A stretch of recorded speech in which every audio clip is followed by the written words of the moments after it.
just the fact that you offer different modes of transport, how that gives you a competitive edge, if it gives you a competitive edge, and how that you use that competitive edge to be ahead of the competition, maybe. Yeah, I think there is, of course, you can improve a lot with data. Every decision we make is data driven. Even marketing, operations, customer support, everything we do is data driven. We have now over 1 million customers using our platform. So if you have 1 million customers using the service on a daily basis, you get so much information that, of course, we can use. And I think most interesting is that if you offer all transport modes, you also get more customers that are returning, because they can use it on a daily basis. And the interesting part is, if you imagine that getting someone in for a car subscription costs you €20, but for just using a bike once, €1 customer acquisition cost, then the cross-selling and upselling inside the app is, of course, way easier than to have it externally. So it's so much easier to keep people active in your system and making sure you know what to offer them.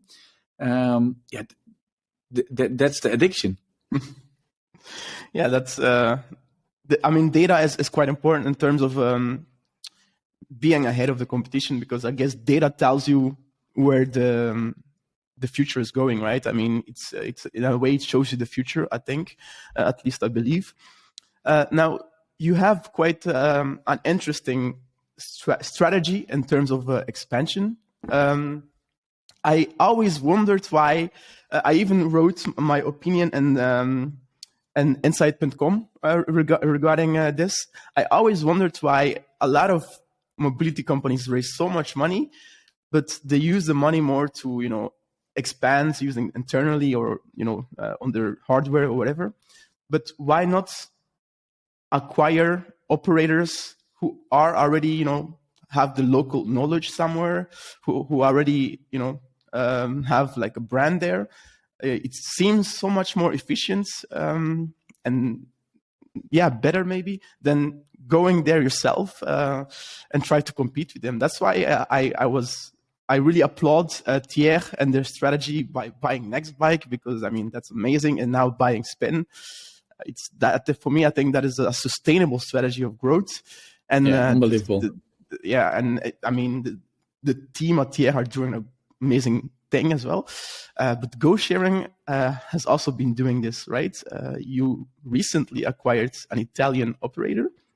Yeah. Can you please explain the process that went into making that decision? I would like to see the behind the scene and what you thought about with your team and why, because those are the things you don't get to see, right? We only see the press release, but that's not the cool thing, right? We want to see the behind the scene. That's what really matters. Yeah, no, for sure. So I always like, if you have a local team, that it's really entrepreneurs, because you need like real entrepreneurs running it as their own business. So every country will have their local entrepreneurs. So for example, Belgium, we took over the team of Scooty, a local operator. If you look at Germany, we took over, it was a small M&A, we took over Tribe Sharing, which was a small operator, but really doing well on his business. He just didn't have the skill. So we said, if we take you over, we can give you the skill, and making sure that a real entrepreneur can also use his knowledge and not doing everything himself. So every country will really have entrepreneurs, and there are always 3 ways to start a new country. You can either partner with a different company, but I always think it's hard in sharing, because if you partner, you don't know if the strategy will be the same. Exactly. I always say, if you do something, you need to be both in the boat, because you cannot be half in it. You really need to go in. Exactly. Then you can build it yourself, but building it yourself mostly costs time and cash. It costs time, it costs cash, and it's really hard to understand the local market. Which already, for example, when we started in Belgium, it was so different than the Netherlands. Yeah. Belgium is quite, it's a tough market.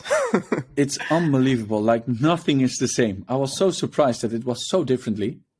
So we learned that you really need local expertise, and you need experience in the team.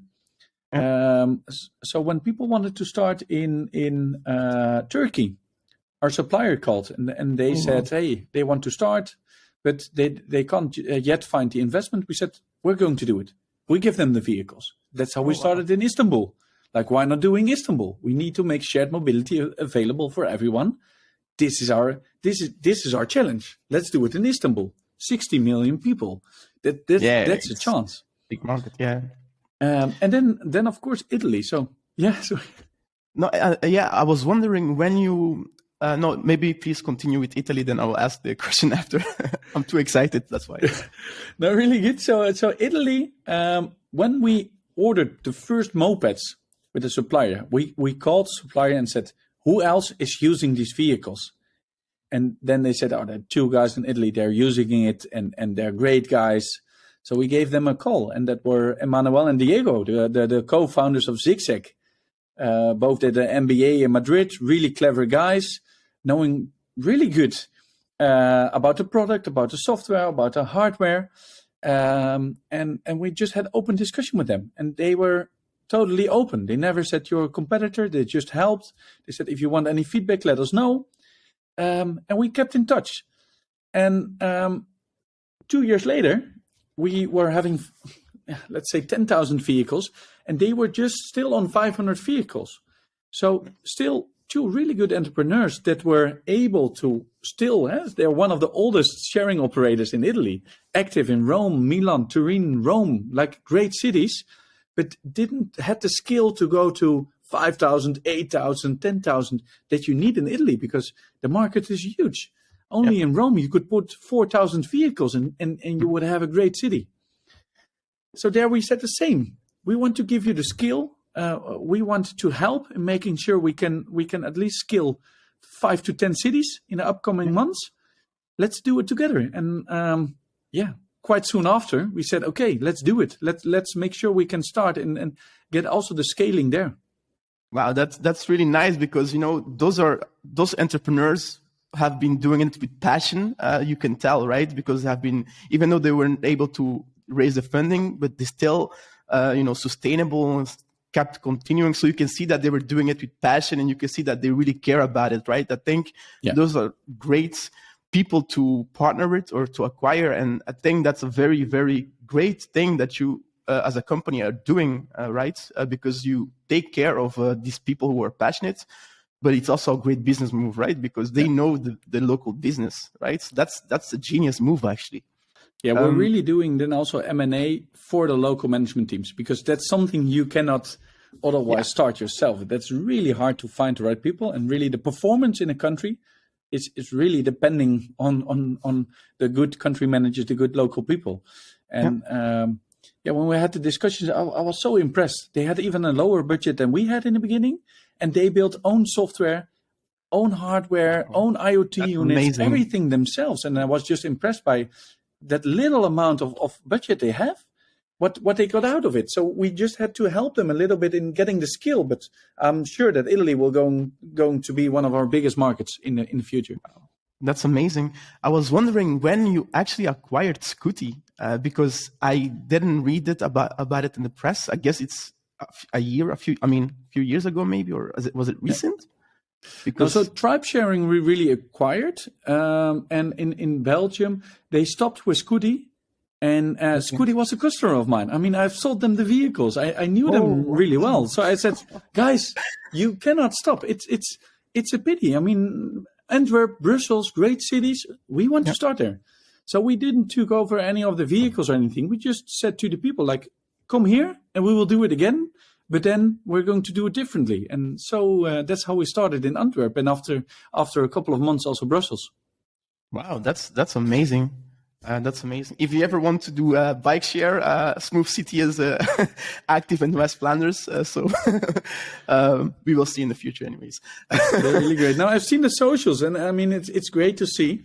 So next time I will be in Belgium, I will test them for sure. You will get a promo code. So we do have a great green branding as well, right? It's amazing.